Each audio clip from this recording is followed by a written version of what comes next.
একটা মেসেজ ইদানিং আসছে ইমোতে, হোয়াটসঅ্যাপে, ফেসবুকে বিভিন্ন লোক শেয়ার করছে, আমি দেখছি। মেসেজটা হলো এরকম যে অমুক তারিখ থেকে পহেলা রমজান শুরু হবে।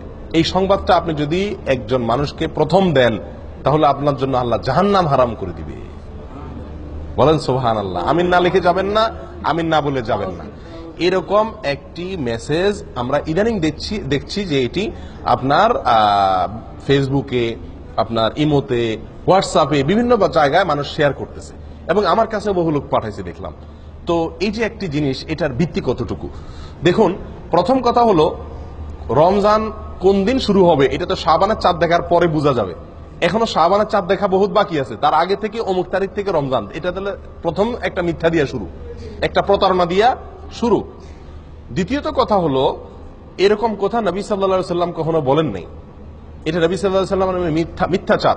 কেউ যদি এই কথা শেয়ার করে, এই কথা অন্যের কাছে পাঠায়, এই কথার প্রচার করে, এই কথাকে লাইক করে, এটাকে ভালো মনে করে কমেন্ট করে, এটাকে বিশ্বাস করে, মনে রাখতে হবে নবী সাল্লাল্লাহু আলাইহি সাল্লামের একটি ভয়াবহ সতর্কবাণী আছে। সেটি হলো তিনি বলেছেন, মান কাযাবা আলাইয়া মুতাআম্মিদান ফালিয়াতাবাওয়া মাকআদাহু মিনান নার।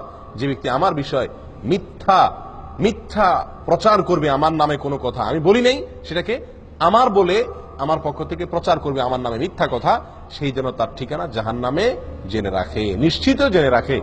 মুহাদ্দিসিনে কেরাম বলেন, যত হাদিস আছে সারা পৃথিবীতে, অনেক মুহাদ্দিসদের দৃষ্টিতে সবচাইতে বেশি প্রচারিত, প্রসিদ্ধ, বিশুদ্ধ, মুতাওয়াতির হাদিসগুলোর ভিতরে এই হাদিস অন্যতম।